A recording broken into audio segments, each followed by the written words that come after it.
যে আমাদের স্বাধীনতা সার্বভৌমত্বের ব্যাপারে কোনো ছাড় নয়। দেশের স্বাধীনতা, সার্বভৌমত্ব, অস্তিত্ব ও মর্যাদার প্রশ্নে ঐক্যবদ্ধ থাকার এবং অন্তর্বর্তী সরকারের পাশে থাকার ঘোষণা দিয়েছে রাজনৈতিক দলগুলো। সেই সঙ্গে বাংলাদেশের বিরুদ্ধে ভারতের অপপ্রচার, হস্তক্ষেপ ও উস্কানির বিষয়ে শক্ত পদক্ষেপ নেওয়ারও পরামর্শ দিয়েছে দলগুলো।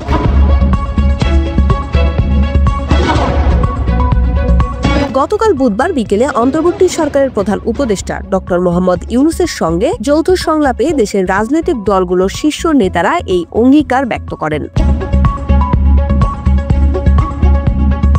সংলাপের শুরুতে রাজনৈতিক নেতাদের উদ্দেশ্যে বক্তব্য দেন প্রধান উপদেষ্টা প্রফেসর ডক্টর ইউনূস। তিনি ছাত্র জনতার অভ্যুত্থানের নস্যাৎ করার ষড়যন্ত্র চলছে উল্লেখ করে তা রুখে দিতে সব রাজনৈতিক দলের প্রতি ঐক্যের আহ্বান জানান।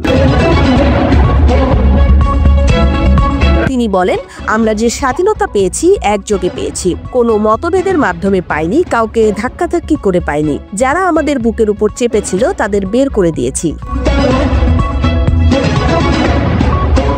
5ই আগস্ট ছাত্র জনতার অভ্যুত্থানে শেখ হাসিনা সরকারের পতনের পর সংখ্যালঘুদের উপর নির্যাতনের অভিযোগে প্রতিবেশী দেশ ভারতের সঙ্গে সম্পর্কে টানাপোড়েন সৃষ্টি, সম্মিলিত সনাতনী জাগরণ জোটের মুখপাত্র চিন্ময় কৃষ্ণ দাসের গ্রেফতারকে কেন্দ্র করে একজন আইনজীবীকে হত্যার ঘটনা, বাংলাদেশের জাতিসংঘের শান্তিরক্ষা পাঠাতে পশ্চিমবঙ্গের মুখ্যমন্ত্রী মমতা বন্দ্যোপাধ্যায়ের ভারতের কেন্দ্রীয় সরকারের কাছে আর্জি জানান সংসদ অধিবেশনে।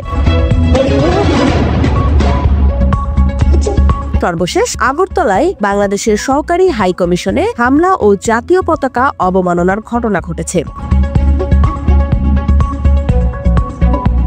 এমন পরিস্থিতিতে প্রধান উপদেষ্টা জাতীয় ঐক্যের আহ্বান জানিয়ে গতকাল বিএনপি, জামায়াত ইসলামী, বিভিন্ন ইসলামপন্থী দল, বাম দল সহ 35টির মতো রাজনৈতিক দল ও সংগঠনের সঙ্গে বৈঠক করেন। 2 ঘন্টার বেশি সময় ধরে চলা এই সংলাপে প্রধান উপদেষ্টা সূচনা ও সমাপনী বক্তব্য দেন।